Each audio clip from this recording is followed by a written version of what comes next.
awal. Wa man khalafa dari sabate mung khalafa iku ngadi sapa man ghazian hale perang fi sabilillah ing dalem dalane Allah bi khairin lawan bagus faqat ghazza mongko teman-teman perang sapa man. Bahkan barang siapa ini kalau sudah bicara perang itu Rasulullah kenangan mereka yang jaza ghazian fi sabilillah faqat ghazza. Barang siapa yang mempersiapkan sejak awal untuk melakukan perang dia harus dianggap perang. Barang siapa waman khalafa, barang siapa yang ngari kok bahasa Indonesia terlambat. Barang siapa yang terlambat perang di jalan Allah bi khairin yang tujuan terlambatnya itu karena kebaikan faqad ghazza maka dia pun telah dianggap perang. Orang yang berangkat belakangan itu adalah artinya Anda bahwa dalam perang itu yuk tentara itu semuanya perang, semua orang-orang dewasa wajib perang, tapi ya tidak semuanya perang.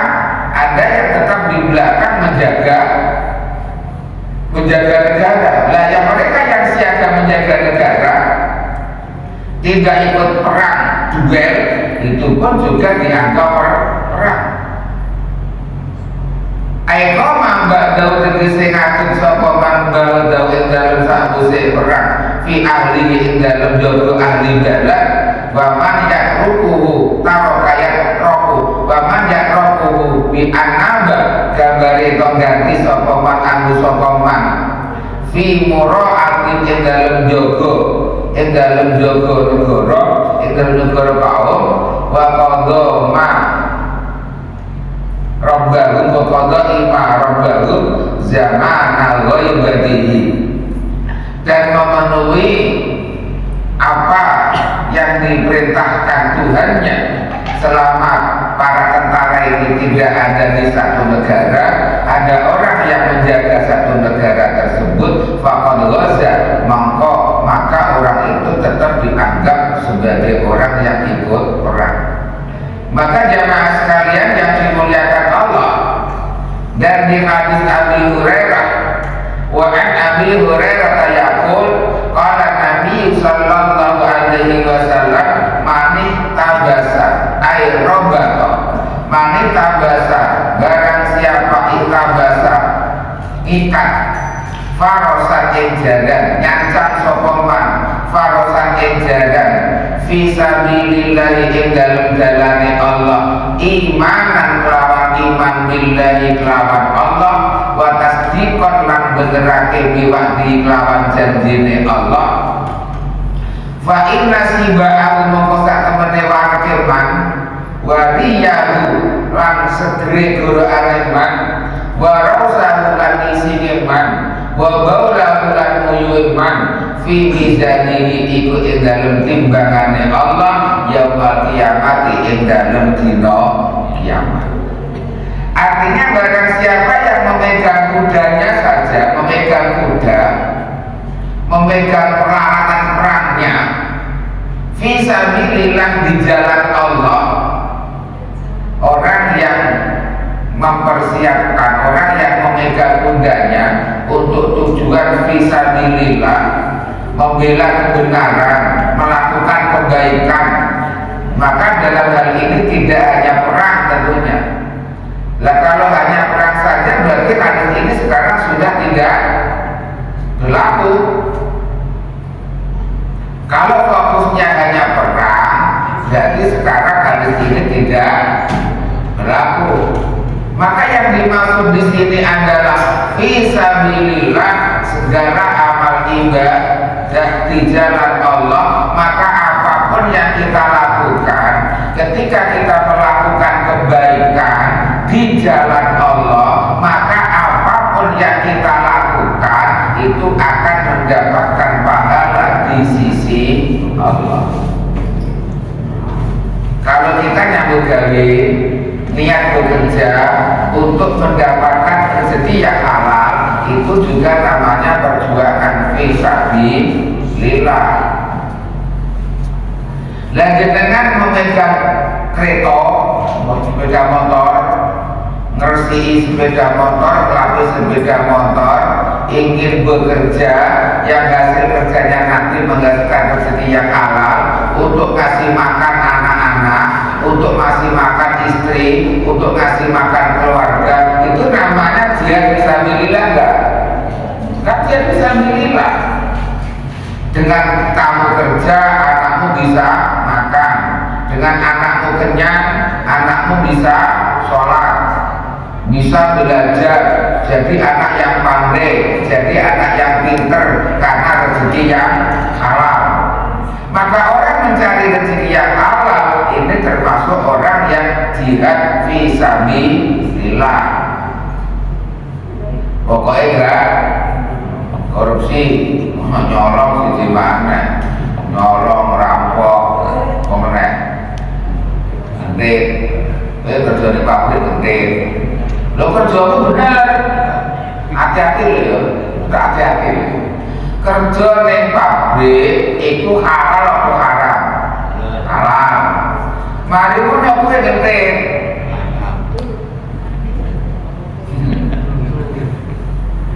Ini awak mau ngentit, kalau jenengan ngentit, rezekimu ke pabrik itu 100% halal. Ketambah 10% ngentit, itu menjadi setengah halal, setengah haram, atau menjadi haram kabeh.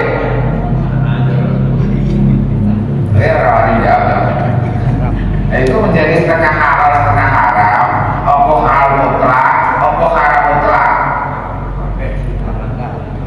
Haram, kabeh seperti susah, susah, apa sini?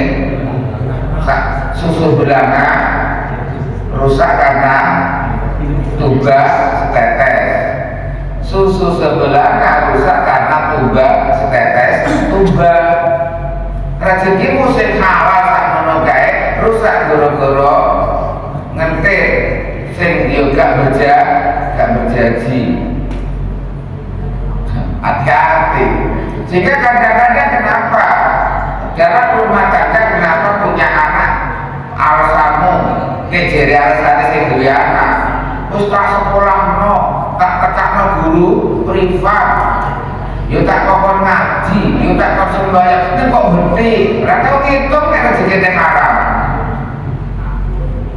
Pernah enggak dia ceritakan kalau rezekine haram? Enggak, kok saya ini sudah jenengan kayak apa kau jamu sudah cerita enggak kalau dia ngentit, cerita enggak kalau dia korupsi, cerita enggak kalau dia maling, cerita enggak kalau dia togel, cerita enggak kalau dia macam-macam, enggak cerita sing dicerita wis di sekolah wis dinajekno ning kok anak itu tetep ndablek. Lho faktor makan haram ini utama, Pak. Kullu lahmin nabata minal haram fannaru aula. Kullu lahmin mutawisan bersama daging, napa daging itu? Ya dagingmu iki, dagingnya anakmu, dagingnya bojomu. Nabata kang tukang pukul apa daging minal haram iso rezeki haram. Fannaru mongko utawi neraka aula iku panggonan kang utama. Setiap ada daging, kulit, tulang, pemenang, otot, rambut, otak, jantung, paru-paru, ginjal, liver, pankreas, usus. Nah itu kan yang tumbuh dari makanan yang haram, maka neraka tempatnya yang utama. Makanya nek ana anak lebot tangan haram dikon sembahyang yo angel. Anak enggak sembahyang bukannya kurang pendidikan, walaupun pendidikannya komplit, pendidikan agama lengkap, tapi kalau anak mengkonsumsi makanan haram maka dikon sembahyang yo angel. Fanaru aula. Kenapa anak susah disuruh baca Quran? Kenapa anakmu susah disuruh sholat? Susah diganggu akonnya. Jajal yang aku. Nah ini kira-kira dengan semua enggak? Enggak, jujur. Anakmu sembahyang enggak? Nek gak sembahyang ngomong enggak? Anakmu maca Quran enggak? Nek gak maca Quran mbok kokon apa mbok barno? Kok meneng kabeh? Halo. Kok meneng kabeh? Halo. Loh, kalau kita membiarkan anak, Pak, kalau anak itu kita biarkan, artinya mereka biasa Pak berbuat salah. Karena kita biarkan. Kesalahan kalau dibiarkan akan menjadi kebiasaan. Tapi kalau kesalahan sejak kecil ditegur, maka anak akan sadar bahwa ini memang satu kesalahan. Contoh, anak nggak sholat. Anak biasa kita ajak sholat, nurut kan? Ajak sholat, ajak ke masjid sholat. Suatu saat anak nggak sholat, tegur. Mereka akan terbiasa dengan sholat karena tiap sholat ditegur. Oh, awas sama bapak. Ketika ada bapaknya yang datang dia belum pakai kopiah, bingung kan? Karena apa? Ditradisikan dalam rumah tangga bapak menyalahkan anak yang nggak sholat, ibu mengatakan bapak nggak sembahyang itu salah. Akhirnya tidak sembahyang itu dalam rumah tangga statusnya adalah suatu kesalahan. Ini akan mendarat. Akhirnya status bahwa sembahyang ini suatu kebenaran yang mutlak menjadi bagian gaya dalam suatu rumah tangga, menjadi tradisi, menjadi kebiasaan. Tapi kalau dalam satu rumah tangga, anak yang sudah dewasa, anak yang sudah katakanlah umur 10 tahun, anak umur 10 tahun nggak sembahyang kau biarkan. Akhirnya kesan yang diterima anak apa? Sekali nggak sembahyang dibiarkan, 2 kali nggak sembahyang dibiarkan, 3 kali nggak sembahyang dibiarkan. Lama-lama terbiasa Pak anak nggak sembahyang, orang tuanya biarin kok. Maka anak durhaka itu yang awal durhaka siapa? Kok sekarang sama anakmu? Saya salah sekor. Kok ada siapa? Baik pelaku-pelaku ini. Pelaku-pelaku utama kayak dengan ini. Nah, kita sekarang kita salah Pak. Anak gak sembahyang dibiarin, sekali dibiarin, 2 kali dibiarin, 3 kali dibiarin, lama-lama ya biasa Pak. Dalam rumah tangga ini tidak ada orang yang sholat. Akhirnya menjadi seorang itu menjadi bukan status kebenaran. Padahal kebenaran satu wajib distatuskan, wajib diperintahkan, wajib dikerjakan. Kalau sampai kebenaran ini tidak distatuskan, tidak diperintahkan, tidak dikerjakan, maka habis Pak kebenaran. Maka dunia nggak ada kebenaran. Karena apa? Ya nggak ada yang menggaulkan kebenaran, ya nggak ada yang merintahkan kebenaran, ya nggak ada yang lagi melakukan kebenaran. Maka cara dengan suatu kebenaran ini tetap diperintahkan. Ini pendapat pertama. Tetap memerintahkan kebenaran, tetap memerintahkan sembahyang, walau yang memerintahkan nggak sembahyang. Ini satu. 2, memerintahkan sembahyang, orangnya harus sembahyang. Disebut sekali. 2 atau 1? 2, memerintahkan sembahyang karena dia sembahyang, perintahkan sembahyang. Yang pertama, nggak berani perintahkan sembahyang karena belum sembahyang. Bener sih. Bener sih. 1 atau 2?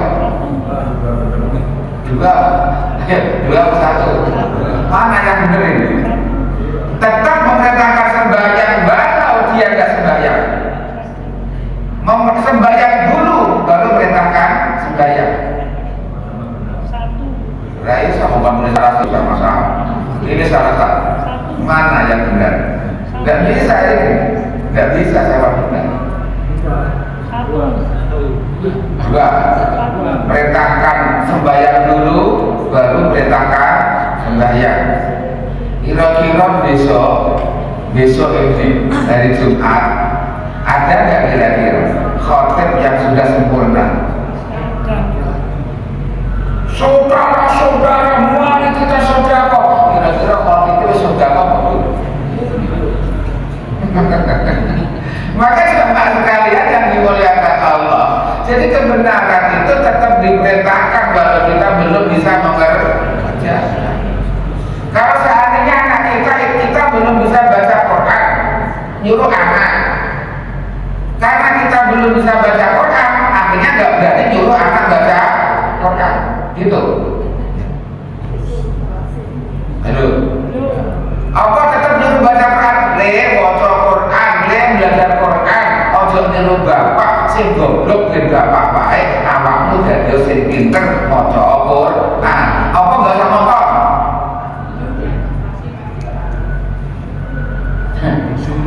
Kita nyuruh walau kita sendiri belum bisa baca Quran. Anak disuruh puasa Ramadan, walaupun bapaknya kadang-kadang jam 09.00 melayu tetap nyuruh puasa walaupun kadang-kadang bapaknya jam 09.00 melayu ini anak saya terbaik. Ya, saya terbaik banget. Nenek ini anak banget yakin banget. Oh, terlaluan kalau fisika. Maka jemaah sekalian yang dimuliakan Allah, sehingga dalam kebenaran ini kata Rasulullah, muru bil ma'ruf wa illam ta'alu. Perintahkan kebaikan walau kamu sendiri belum bisa mengerjakan. Wanhau 'anil munkar wa illam tajtanibu. Cegahlah mereka berbuat munkar walau kamu sendiri belum bisa meninggalkan. Jangan sampai kemungkaran dibiarkan, alasannya karena kamu sendiri belum bisa meninggalkan. Lambung terus-terusan ya kemungkaran merajalela Pak. Kalau dibiarin terus, ya Pak RT walaupun pergalaannya tentu mana dilarang tetap. Iya, Pak RT ini kalau saya mendem, terus lingkungannya mau mendem. Pak RT ini nggak wani larang, berbeda ini kadang-kadang mendem. Apa tetap melarang kalau dia kadang-kadang tetap larang mau nggak larang? Nggak larang yang jadi kemungkaran menjadi merajalela Pak. Walau dia sendiri belum bisa meninggalkan, maka kemungkaran tetap ditinggalkan. Nah, jemaah sekalian yang dimuliakan Allah, nah orang-orang yang menegakkan kebenaran imanan billah wa tasdiqan bi wa'dihi, percaya akan janji-janjinya Allah.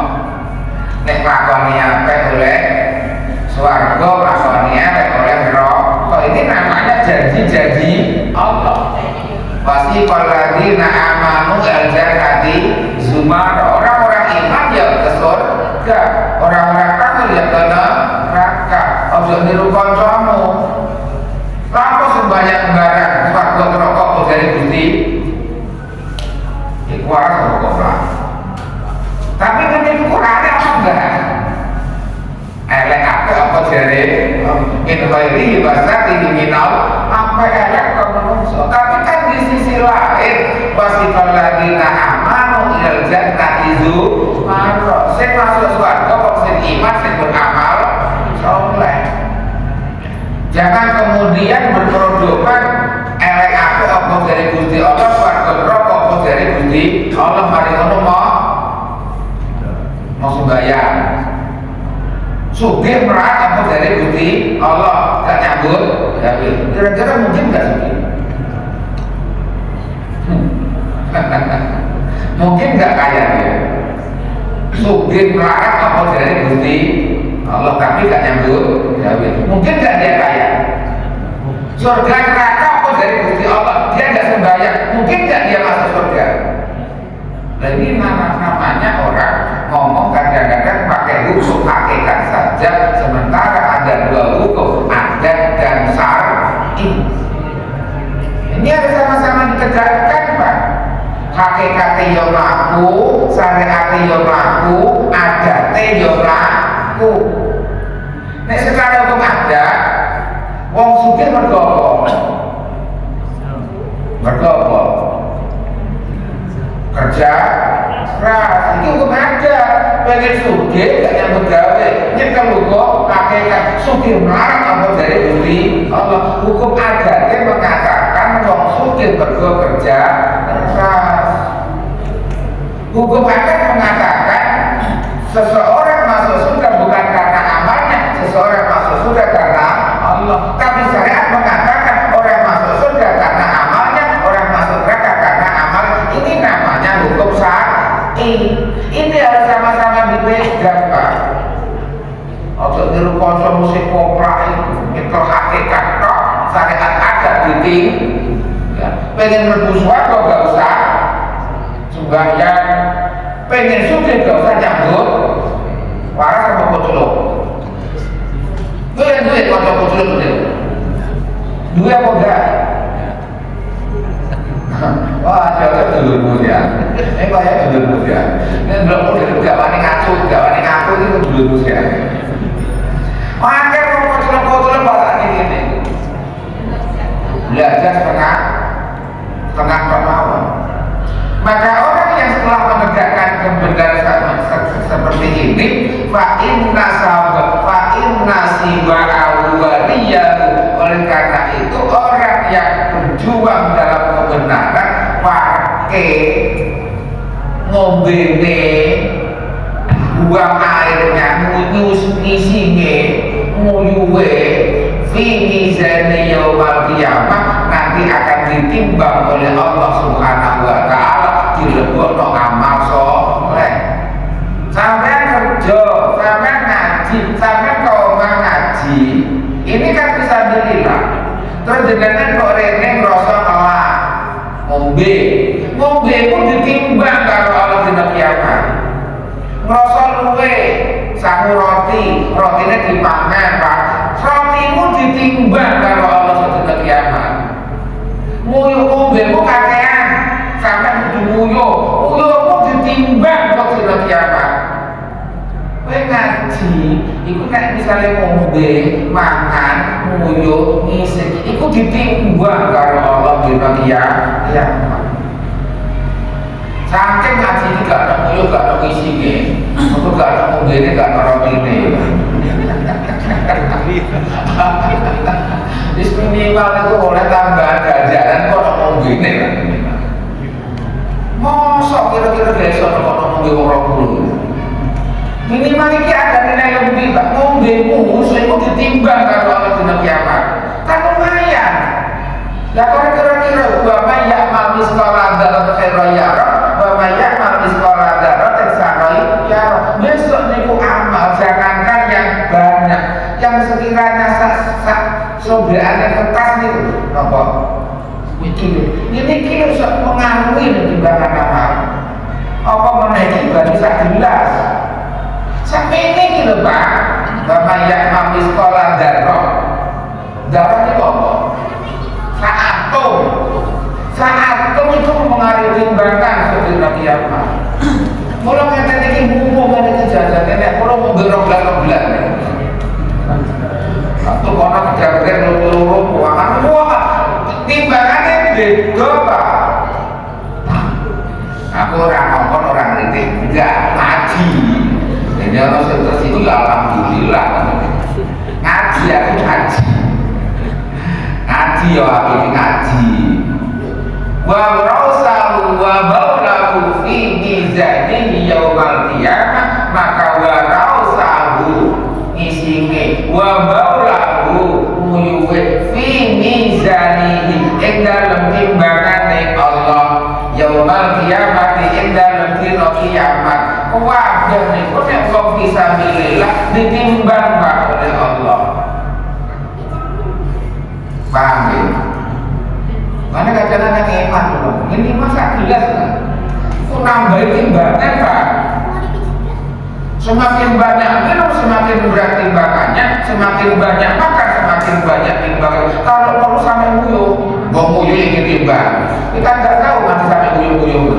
Wah, nanti sampai nguyuh-nguyuh. Ditimbang Pak oleh musuh di kiamat. Ini yang namanya betapa luar biasanya orang yang sedang menegakkan kebenaran.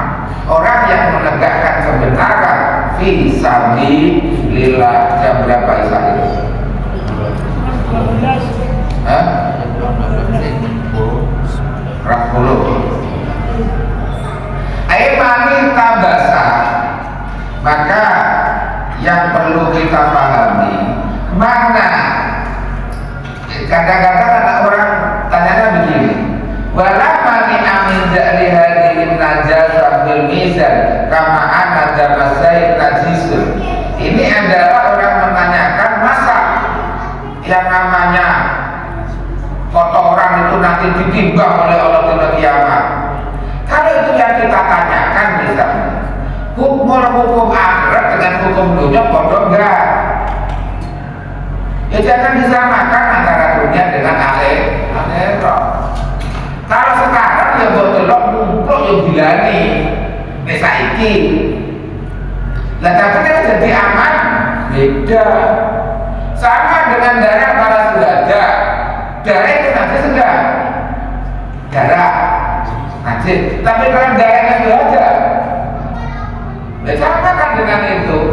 Orang meninggal dunia ketika mati syahid boleh nggak dimandiin? Enggak, karena darahnya akan menjadi saksi. Masa saksi ini berkorona najis?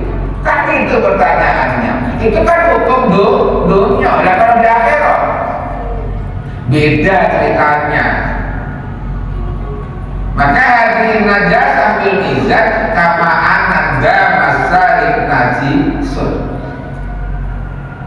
Wa ma'ada likayakunu rihuhu rihal miski. Wa ma'ada likalat yang dalam satane mengkono-mengkono matur yakunu ono apa rihuhu ambune darah, ambune baul, ambune raus, rihal miskin kaya gondone miskin. Kalau sudah menjadi amal akhirat, darah menjadi darah yang berbau misik, beol yang baunya bau misik, kencing yang baunya bau misik. Beda nesene duno. Nesene duno ambune apa? Ada nganggo jengkol, ada nganggo nasi, enggak karu-karuan. Tapi kalau sudah di sana ya misik. Maka jemaah sekalian yang dimuliakan Allah, kita kalau menggunakan memperbandingkan dunia dengan agama, dunia dengan akhirat, logika kita nggak nutup Pak. Agama jangan dijawab dengan logika, nggak sampai. Kenapa? Agama itu milik Allah, logika itu milik manusia. Kalau milik Allah itu kecil atau besar? Kalau milik manusia, makanya kalau akalmu kadang jangkau agama nih, agama yang milik Allah sama dengan tetes air di paru burung yang jatuh ke samudra, bisa jangkau nggak kira-kira? Setetes air yang pada baru menjangkau kedalaman lautan, nggak jangkau Pak, baru di atasnya sudah tewas. Sehingga jangan sekali-kali mengatakan agama nggak logika. Ya memang agama nggak logika. Siapa bilang agama logika? Agama bukan produk sains. Ya kalau agama itu fisika, kimia, usah mengejar logika. Rumus apa itu sains. Kalau agama bukan produk sains. Maka jangan sekali-kali benturkan agama dengan logika. Konslet Pak. Dan kadang-kadang orang-orang luar sering membenturkan dengan agama dengan logika konslet. Makanya nek ana bentur agama karo logika, tinggal delok TV, tinggal ngomong utuh, perasaan bodek kan dari malah melokon konslet. Jemaah sekalian yang dimuliakan Allah, jadi kita paham ya bahwa segala amal baik itu, semua kebaikan yang kita lakukan semuanya dalam catatan Allah. Sampai isimu, muyuhmu, mobilmu akan ada dalam timbangan Allah Subhanahu wa Ta'ala nanti yaumil qiyamah. Jemaah sekalian yang dimuliakan Allah, ini saja yang dapat saya sampaikan. Semoga menjadi ilmu yang barokah manfaat. Allahumma amin. Sebelum saya tutup, mungkin ada pertanyaan. Ini Pak, masalah masa kita itu sudah melakukan kebenaran tetap distatuskan, kebenaran tetap diperintahkan, tetap dilakukan. Kalau kita mendakwahkan kebenaran kita nggak usah peduli diterima dengan baik atau tidak, tetap aja ngomong walaupun dia sinis. Sebagai seorang pendakwah nggak usah sakit hati ketika omongannya dimentahkan orang, nggak usah sakit hati ketika omongannya dimentahkan orang. Jangankan kita dengan anak, Nabi Nuh dengan anaknya jadi dimentahin, ngapain kecil hati? Ya sudah, tetap sampaikan. Kalau seandainya nafsu otaknya masih dikendalikan nafsu, dia nolak, tapi tetap kata-kata itu mampir dalam rekaman hidupnya. Suatu saat dia akan memakainya, baru sekarang belum. Jadi dakwah itu jangan kecil hati karena dimentahkan orang. Apa yang kita omongkan ini di sini ada kemampuan merekam apapun yang dia dengar. Walaupun tidak dipakai karena ada nafsu, lama-lama akan dipakai kalau sudah timbul kesadaran. Makanya orang dakwah nggak boleh pak kecil hati, tetap ngomong walaupun dimentahin. Misalnya pak nggak boleh itu misalnya tetap dakwah walaupun kata yang diomongin rayu pinter-pinter diwi, tetap dakwah, nggak boleh orang sakit hati kecil hati ketika beda. Di mentah-mentah mulai semutung, gak tau ngomongin mana. Ya akhirnya akan menjadi tradisi yang jelek pak di rumah kita. Kalau bapak dan emaknya gak lagi ngomel terus. Cong sembahyang bosin tepat waktu, pun sembahyang kok kali. Kok ya saya betul pahala. Oh jauh kan besok ngomong maneh, besok ngomong maneh. Bos sekali-kali jamaah, kok yuk malaikat aja penting. Gak usah sakit hati, dia ngomong begitu, kita ngomongin terus aja. Jangan karena omongan orang kita kemudian patah semangat. Jangan. Siapa Nabi yang patah semangat? Nabi dihukum oleh Allah. Nabi Yunus. Apa hukumannya? Badok iwa. Oh kan putus asa, cekal mengira perbodohan yang mau iwa. Jangan pernah putus asa dalam menegakkan kebenaran. Kamu butuh pangan iwa. Lo kan Nabi Yunus iwa kenangan pak. Lah kalau dalam bentuk ini iwa maknanya rebok yang jurang musibah. Selesai kan? Selesai no. Makanya jangan pernah putus asa. Bisa anakmu minum omatmu lo. Jangan putus asa. Nabi Nuh bahkan kafir. Nabi Nuh pak istrinya, ya enggak? Ono sing koyo Nabi Lut, ono sing koyo Nabi Nuh, ya ono sing koyo Nabi Ibrahim, karo-karone Nabi Ismail sampai Ishak padha nabine, ya ono sing model ngene iku. Ya ono sing anake wapi bapake begitu Nabi Ibrahim ambek Azar. Oh seniku gak usah kaget. Pirang contoh, oh mengenai apa? Dewi, emang siapa kita? Lahir Nabi diuji Allah dengan begitu, apalagi kita yang diuji pengeras sabar. Nek ana ujian awakmu oleh fasilitas sabar, nek ana kenikmatan awakmu oleh fasilitas syukur. Betul gak ada yang salah pak, cuma kita menemukan gak titiknya. Coba salah, mana salahnya? Nek ana pemberian kita syukur, nek ana musibah kita sabar. Saya tahu lebih. Benar enggak? Benar enggak? Nek dulu, pas nemplok pakai eleng, masalah pas nemplok pas gak eleng, mau rakaru. Ada lagi, habis. Ya, terakhir ya, memang soalnya. Masalah. Tapi ngajak orang kan dakwah. Sama dengan di masjid, di pondok. Yang namanya lurah pondok jam 2 bawa kentongan, bawa ngomong bangun kaget. Dan masa sadene ngomong ini, cak, tapi gak perlu ngomong-ngomong. Ini bukan ngomong-ngomong kita mengerjakan, ini ngomong-ngomong merintah. Bedakan antara dakwah dengan melakukan. Kalau melakukannya gak perlu ngomong-ngomong. Enggak. Paham ya? Ini kita ngeset di grup, monggo waktunya tahajud. Ini ada